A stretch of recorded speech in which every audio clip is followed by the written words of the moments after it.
मंगेश चहावाला, ज्याला मी आयुष्यभर माझा मित्र समजत आलो होतो, त्यानेच माझे पैसे लुटण्याचा प्रयत्न केला। आणि एकीकडे भीमराव, ज्याला मी आयुष्यभर फक्त त्रास देत आलो, त्याने माझे पैसे मला परत केले आणि स्वतःच्या भावाला सुद्धा जेलमध्ये पाठवलं।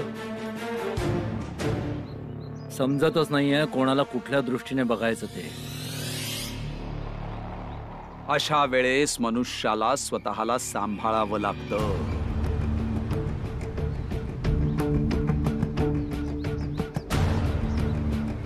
शास्त्रामध्ये लिहिलेलं आहे, जेवढं मनुष्याचं मन पैशात गुंतलेलं असतं तेवढाच तो धर्मापासून दुरावत जातो। माणूस रिकाम्या हाताने येतो आणि जाताना फक्त कर्म आणि धर्म घेऊन जातो। तुमच्या दुकानातलं सोनं चांदी नाही। पण महाराज, दुःख या गोष्टीचं आहे की मंगेश माझा मित्र होता आणि मला विश्वास आहे तुम्हीच त्याला सांगितलं असणार। बरोबर बोलताय तुम्ही, आम्हीच सांगितलं होतं, कारण आम्हाला पैशांबद्दल असलेला तुमचा लोभ कमी करायचा होता। आम्हाला हे पाहायचं होतं की पैशांबद्दल तुम्हाला किती आपुलकी आहे।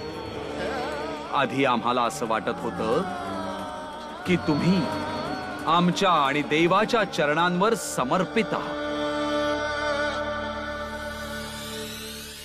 पण नाही, आमचा अंदाज चुकला शेठ। महाराज, हे माझे कमवलेले पैसे आहेत। आणि दुसरी गोष्ट, तर्काबद्दल बोलायचं झालं, दान इच्छेचा विषय। हो, तर्काचा विचार केला तर हेही बरोबर आहे की भीमराव आणि त्याच्या समाजाचे लोक आपण बनवलेलं पाणी तर पित नाहीत, निसर्गाने बनवलेलं पाणी पिता। आपण बनवलेली हवा नाही घेत, निसर्गाने बनवलेल्या हवेचा वापर करतात। तरीही आपण त्यांना अडवतो, तुम्हीही अडवता का? तर्क जिथे संपतो ना शेठ धनसुखलाल, धर्म तिथूनच सुरू होतो। जर धर्मातनं तर्क काढला मग फक्त अंधविश्वासच राहतो। आणि महाराजचा जो धर्म आहे, ज्याला लोक धर्म मानतात, तो चुकीचा धर्म आहे।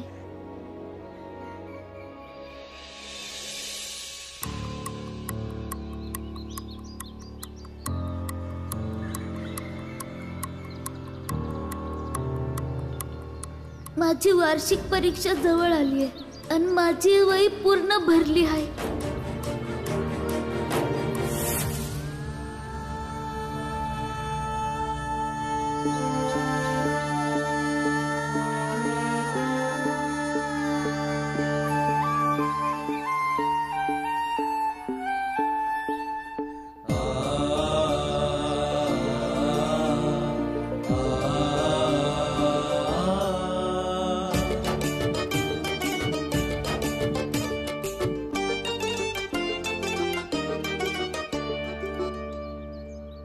ज्यों तिल माही तेल है, ज्यों चकमक में आग, तेरा साईं तुझ में ही जाग सके तो जाग, जाग सके तो जाग।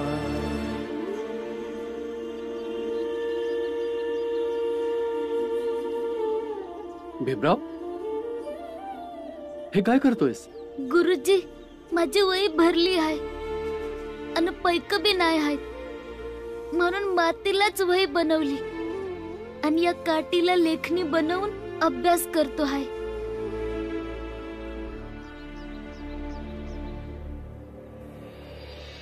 कोणी आहे? कोणी आहे का? इकडे या, इकडे या. तुम्ही लोक इकडे या. इकडे या, इकडे.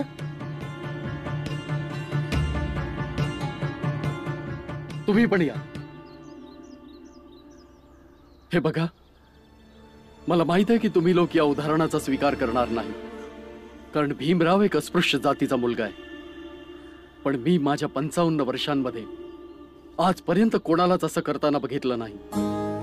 त्याची वही संपली तर जमिनीलाच वही समजून अभ्यास करतोय.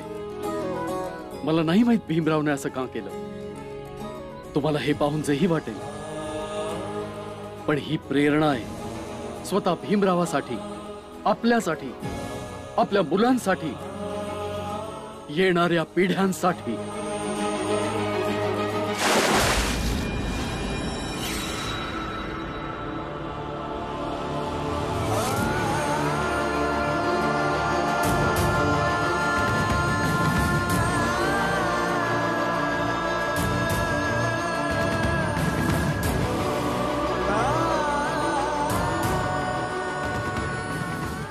भीमराव, तुझ्या महत्वाकांक्षी अभ्यासाचा विषय आम्ही आमच्या जमिनीत रुजू देणार नाही. आमची माती दूषित होऊन जाईल. जो शेठ आमच्या मार्गावरून परावृत्त होत होता, आता पुन्हा एकदा जुने रंग दाखवू लागलाय. आणि ऐक भीमराव, इथेच नाही तर संपूर्ण साताऱ्यात कुठेही तू अशा पद्धतीने अभ्यास केलास तर आम्ही तुला थांबवणारच. काय भावांनो? नक्कीच थांबू.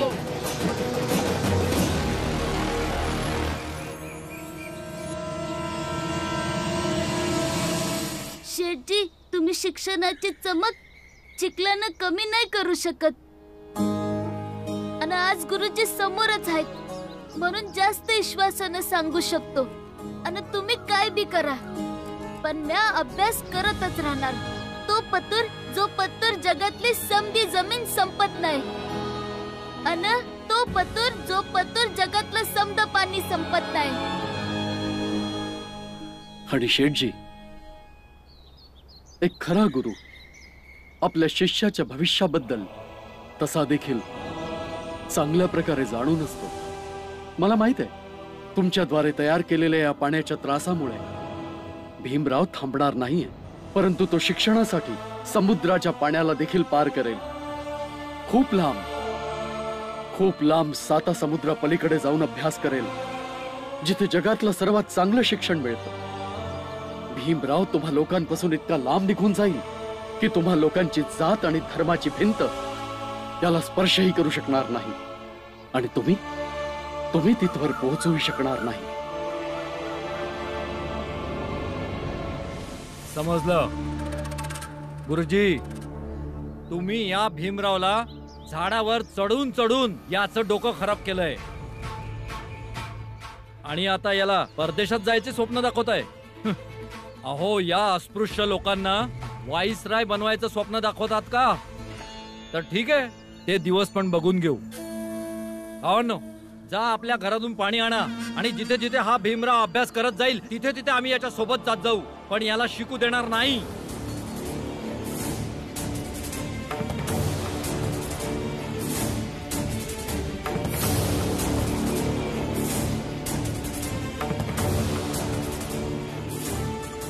भीमराव, ही वही तुझ्याकडे ठेव, कारण माझ्याकडे पुस्तक नाही आहे आणि बाबा पुस्तक घ्यायला मनाई करतायत.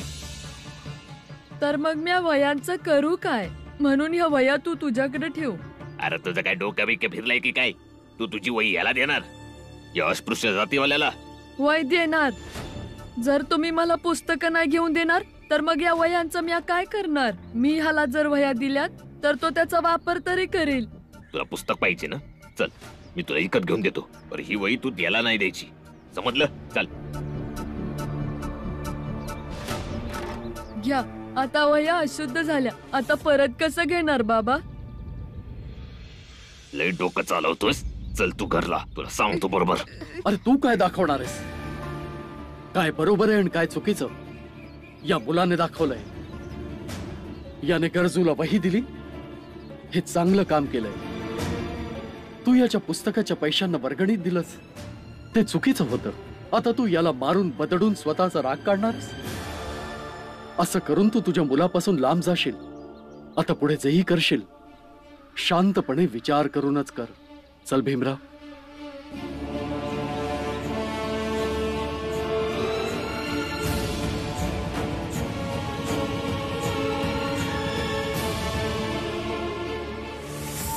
तुला मोठा आनंद होतोय मित्र बनवताना?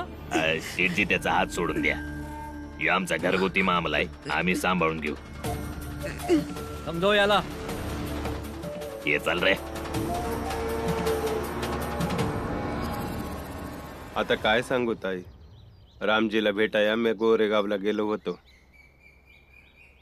पर जेव्हा जिजाबाईला हे कळलं की मी रामजीला भेटाया इथे आलोय, तर तिने सरळ सरळ मला सांगितलं की मी रामजीला भेटाया तिथे नग जाऊ म्हणून. जिजाबाईने हा निरोप बी पाठवला होता की भीमाने पत्र लिहून भाऊला कळवावं, त्याने इथं काय मदत करू नये. काय? जिजाबाईचे विचार एवढे संकुचित न घाणेरडे कसे काय झाले? तिने समद काय चुकीचं केलं? होय, चुकीचं तर घडलंय, पर हे बी हाय की पोरं वयाच्या मानानं आधीच संघर्ष करायला शिकली आणि कदाचित हे त्यांच्या भविष्यासाठी बरोबर बी हाय.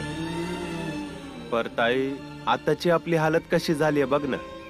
पोरं लहानपणच विसरून गेलेत, फक्त त्या जिजाबाईच्या वागण्यामुळं.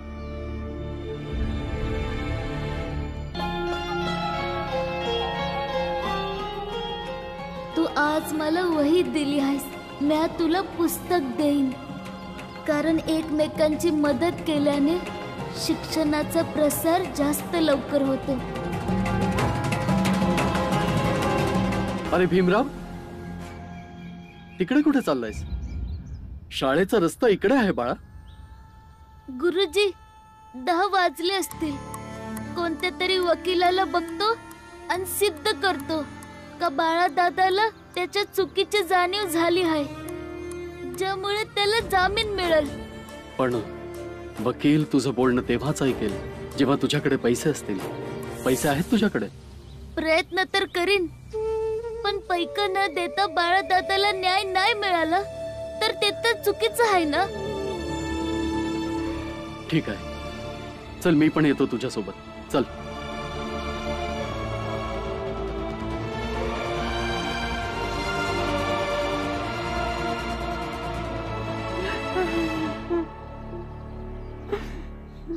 ताई, हे काही पैक आहेत, तुम्ही ठेवून घ्या. आता भीम बाळा आणि आनंतर हे पैक घेणार नाहीत, म्हणून मी हे तुम्हासनी देतो. आणि तुम्ही त्यासनी सांगूच नका की आपल्या समध्या समाजाच्या लोकांनी मिळून हे पैक दिलेत. ताई, आता तुम्ही काय बी बोलू नका, फक्त ते पैक ठेवून घ्या बरं. नाही पुरंजन, मी हे नाही करू शकत. ताई, तुम्ही असं नका करू. आम्ही सुद्धा याच कुटुंबाचा हिस्सा आहोत ना. आता आम्हीच तुमची साथ नाही देणार तर कोण देणार? आणि तसं बी या कुटुंबानं आमसनी किती काय शिकवलं आहे हे समज रामजी आणि भीमनेच तर शिकवलं आहे ना. तर ताई, आमचं सुद्धा काहीतरी कर्तव्य आहे ना की आम्ही सुद्धा या कुटुंबासाठी जेवढं काही जमल तेवढं करावं. मी येतो हा आता.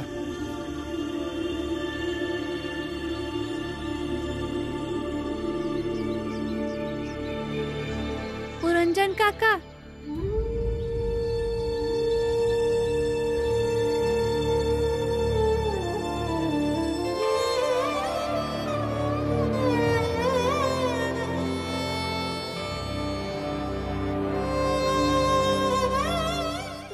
आम्ही दोघी पोरी आहोत म्हणून आम्हाला काम करण्यापासून समजे रोखतील, पण आम्ही लपून छपून कुणा दुसऱ्याची मदत घेऊ.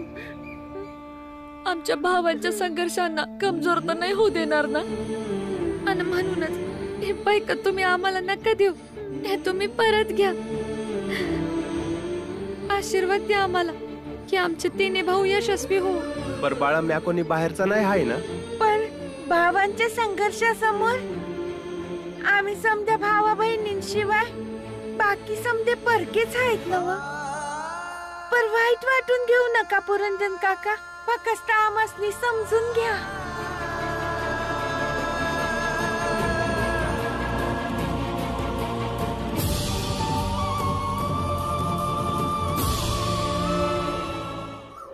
धन्य आहात तुम्ही दोघे. मी नेहमीच या गोष्टीचा साक्षीदार असेन की जेव्हा भीमराव आपल्या आयुष्यामध्ये संघर्षाच्या सर्वात कठीण काळातून जेव्हा जात होता, जेव्हा त्याचा बाप बी त्याच्या संग नाही आहे, तेव्हा त्याच्या दोन्ही बहिणी त्याच्या संग मजबूतीने उभ्या आहेत.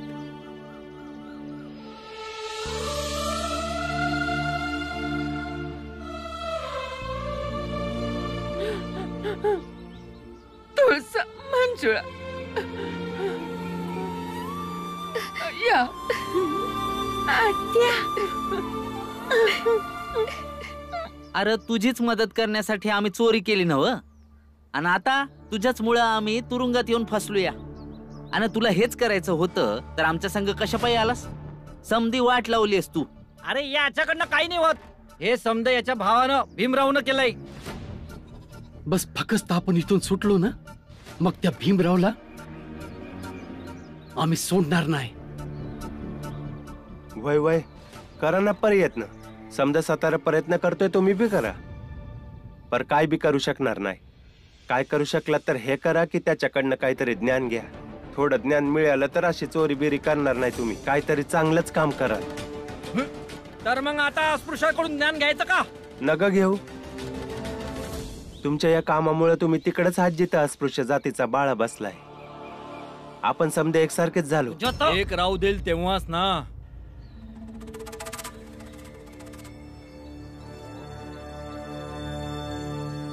सेठजी, आमासनी सोडवा सेठजी.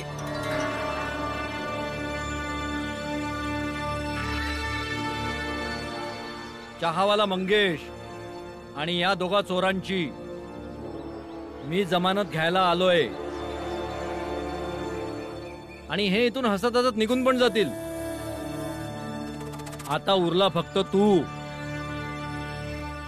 तू सडत राहा आयुष्यभर इथे.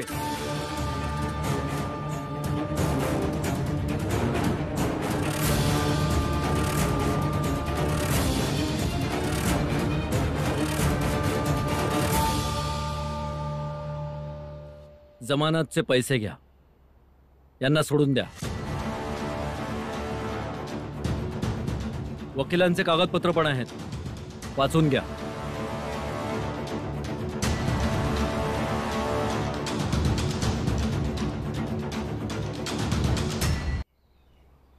हवालदार, सोडा या तिघांना.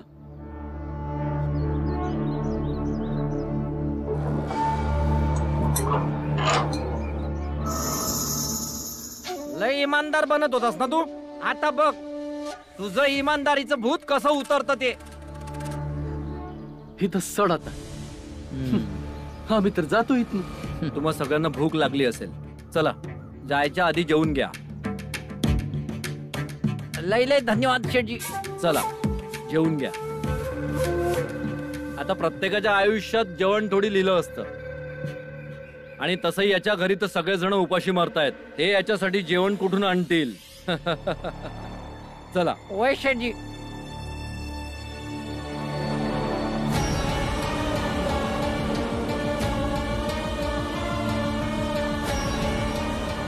महाराजांनी मला समजावलं होतं, आपण सगळे एकाच समाजाचे आहोत, म्हणून एकमेकांच्या मदतीसाठी उभं राहायला हवं. आणि तुम्ही दोघं इथून महाराजांना भेटायला जा. तुम्हा दोघांना बोलवलंय.